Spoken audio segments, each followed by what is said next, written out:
Bwana Yesu asifiwe. Tunashukuru Mungu kwa masaa haya ambao Mungu ameona ni vyema tuweze kujifunza pamoja katika swala hili nzima la afya. Majina yangu niite Andrew Wafula. Niko maeneo haya ya Mombasa na mimi ni evangelist. Ninahubiri neno la Mungu na saidia yote, ninafundisha afya, ninafundisha family life, Bible study and prophecy. Hizo Mungu amenijalia nazo. Pia mimi ni mwimbaji, naimba sauti ya bass. Kwa hiyo niko kote kote na nashukuru Mungu kwa hilo. Jioni hii nataka tujifunze kuhusu afya, na afya ni muhimu sana katika miili yetu, na Mungu angelipenda watu wote kuwa na afya nzuri. Ndio maana anasema kwamba mpenzi, naomba upate kufanikiwa katika mambo yote, na vile roho yako inapofanikiwa na mwili wako pia. Mungu anataka tufanikiwe katika swala nzima la afya. Kwa hiyo tutazungumzia nyama. Unaposikia sema nyama, ya nini nyama? Nyama ni nyama tu. Lakini je, nyama ni nzuri? Tutaangalia, na kabla hatujaenda mbali tuombe. Tunakushukuru Mwenyezi Mungu kwa kuumba mbingu na nchi na bahari na vyote vilivyomo kwa masaa haya, ili tuweze kujifunza neno lako na ili tuweze kujifunza afya ya miili yetu. Sio kwamba tunatunza afya ili tuishi milele, bali tunatunza afya ili tuweze kupata nguvu ya kukutukuza na tuweze kuishi maisha ya furaha ingawa ni mafupi. Neema yako tutoshe, na katika Kristo Yesu tuomba, amen. Tunashukuru kwa siku hii ya leo. Tunataka tuangalie kitabu cha Kutoka ama Exodus 16 verse 2. Nasema, na makutano mzima wa wana wa Israeli wakamnung'unikia Musa na Haruni barani. Makutano walimnung'unikia Musa kule barani wakisemaje? Anasema, hapo tulipoketi karibu na zile sufuria za nyama, tulipokula vyakula hata kushiba.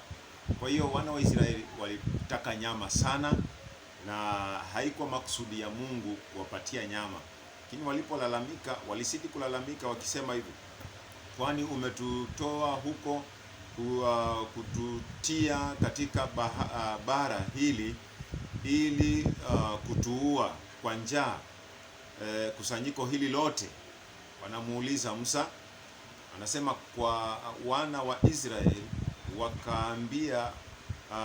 akawaambia, anasema wana wa Israeli wakawaambia, laiti tungelikufa kwa mkono wa Bwana katika nchi ya Misri kuliko kuja hapa jangwani. Kwa hiyo nia na madhumuni yao ni nini? Nyama, wanataka nyama. Ndipo Bwana akamwambia Musa, tazama, mimi nitawanyeshea ninyi mvua ya mkate. Sasa badala ya Mungu kuwapatia nyama, anawapatia mkate kutoka mbinguni. Tena ni mkate wa mbinguni, sio super loaf. Ni mkate wa mbinguni. Na hao watu watatoka nje na kuokota kila siku sehemu ya siku, ili nipate kuwajaribu kwamba watakwenda katika sheria yangu ama sivyo. Kwa hiyo sheria ya Mungu ilikuwa watu wasile nyama, wale mkate ule ulikuwa wa mana au kutoka katika mtama. Lakini kwa nini wanataka nyama? Mungu alionyeshea nyama sana, na walikula nyama nyingi sana, wakafa wengi. Takriban watu 3,000 walikufa kwa maradhi ya magonjwa ya nyama.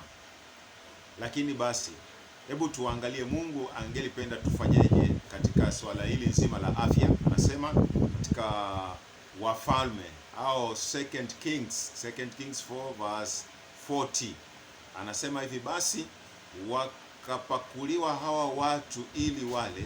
Ikawa walipokuwa katika kula chakula, wakapiga kelele wakisema, mauti imo sufuriani, mtu wa Mungu, wala hawakuweza kula. Kwa hiyo kumbe sufuria yako hiyo mama, ambayo unapiga nayo chakula kila siku, hiyo ndio kifo yako. hiyo ndio mauti yako.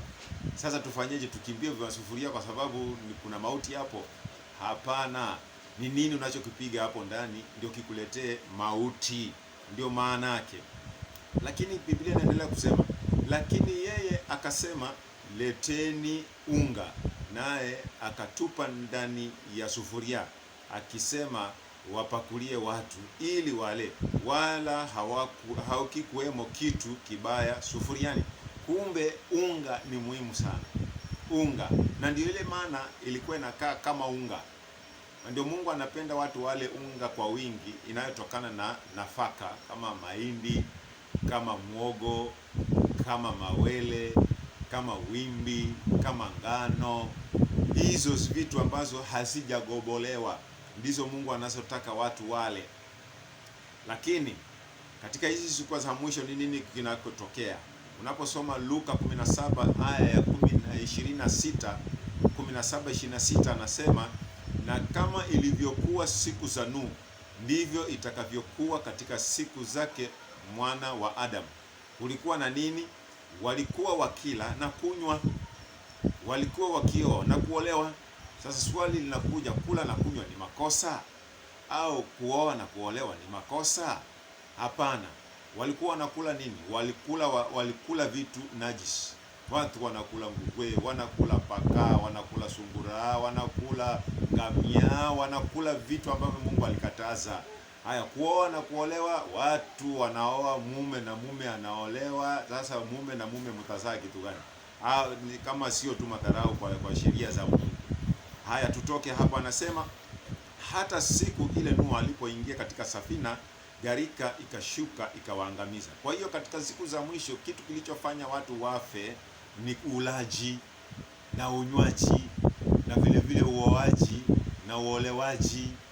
Hizo vitu mbili ndizo zilizoleta gharika. Na kadhalika katika 17:27 Luke anasema, kadhalika kama ilivyokuwa katika siku za Lutu, walikuwa wakila na kunywa, walikuwa wakinunua na kuuza, wakipanda na kujenga. Same na kama nyakati hizo sasa. Watu wako biasharani, saa hii ni biashara imeshika kazi, watu wanajenga makorofa, na hivyo Lutu naye akaangamiza katika maangamizo. Kwa hiyo Mungu angelipenda aone watu wake wakiwa na afya nzuri. Tukirudi katika kitabu cha 1 Samuel 2:15, Samueli wa kwanza 2:15 inasema, tena kabla ya kuteketeza mafuta, uja mtumishi wa kuhani akamwambia yule mwenye kutoa dhabihu, mtolee kuhani nyama ya kuoka, kwa kuwa hataki kupewa nyama iliyotokoswa, bali nyama mbichi. Huyu ni mtumishi wa Mungu, lakini anataka kula nyama mbichi. Sasa akila nyama mbichi ni nini kinachotokea? Na hii story inazungumzia wana wa Eli. Wana wa Eli walikuwa wakorofi sana, hawakumsikia baba yao. Baba yao alipozungumza mambo, lakini hawakuweza kumwelewa. Lakini baadaye sasa wanaanza kula nyama mbichi, hawataki nyama iliyochemshwa.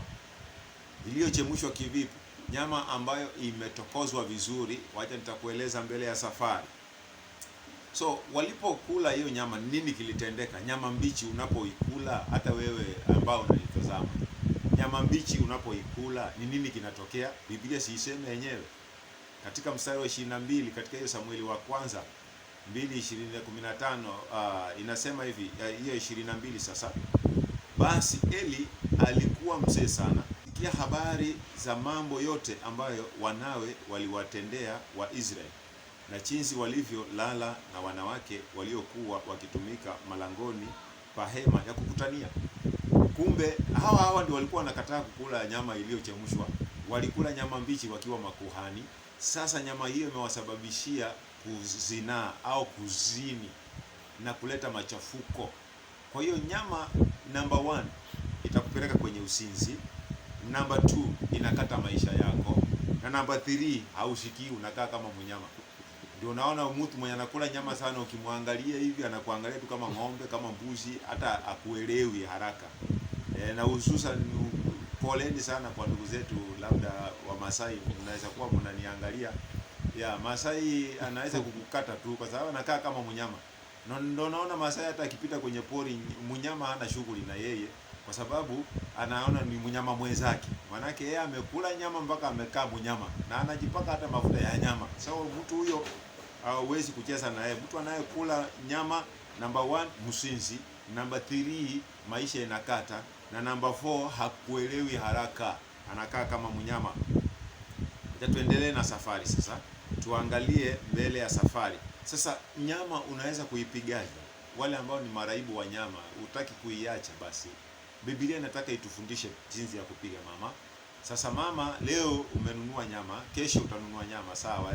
Na ukinunua nyama sasa, nataka nikufundishe jinsi ya kupiga nyama, na sikufundishi kwa knowledge ambayo nimejifunza kwa madaktari au knowledge ambayo nimejifunza kwa watu, lakini ni knowledge ambayo ninajifunza kwa Mungu mwenyewe. Katika Ezekieli 24 aya ya 3 inasema hivi: ukawatungie methali nyumba ya kuasi, ukawaambie, Bwana Mungu asema hivi, teleka sufuria. Yani chukua sufuria. Sasa mama, hii ni Kiswahili ambacho labda huwezi kuelewa.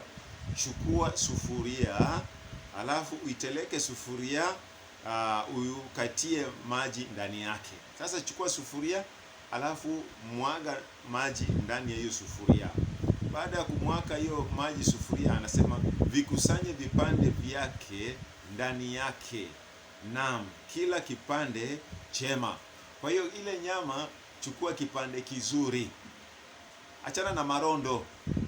Hajasema marondo, marondo hii miguu hiyo magoti, makwatu za ng'ombe, aseme hiyo. Anasema vipande, kipande chema.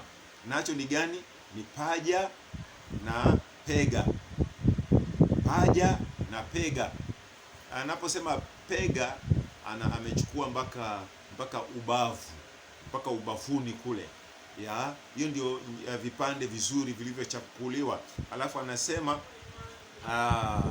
paja na pega lichaze mifupa yake iliyochaguliwa.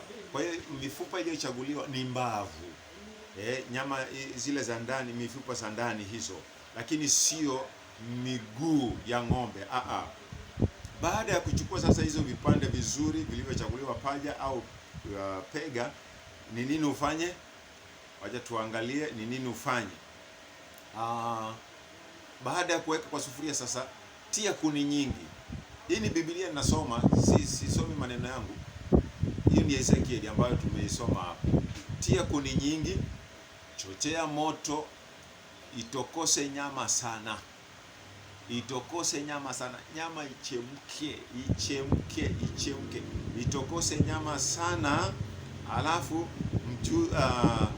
sana fanyiza mchuzi mzito, mifupa ikateketee. Sasa wewe, wakati ambapo inaendelea kuteketea, unatengeneza mchuzi ambayo utakuja kuchanganya baadaye.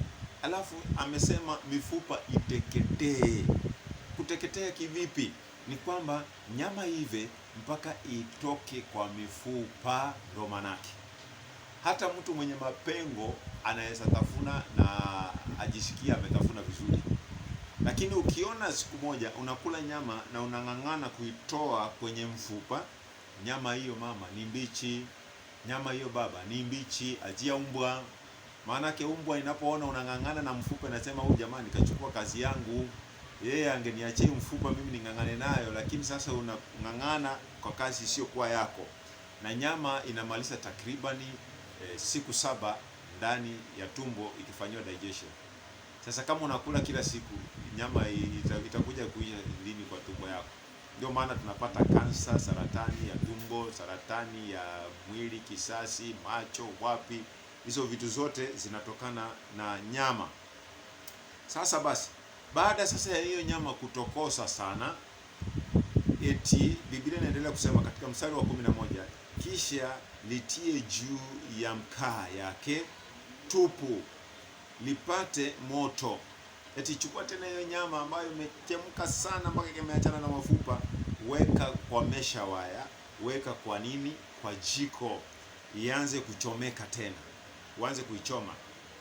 ili nini itokee? Anasema ili na shaba yake iteketee. Kumbe nyama number 1 iko na shaba, alafu number 2 ina uchafu, na number 3 ina kutu. Hiyo kutu iteketee. Ni vitu vitatu: kuna shaba na kuna uchafu na kuna kutu. So kama hujachoma kwa moto, baada ya kuchemsha kabisa ikaachana na mafupa, tena ukaenda kuchoma kwa moto, basi hizo vitu hazijatoka, na hizo vitu ndizo zinagozi kansa, zinagozi magonjwa mengi sana.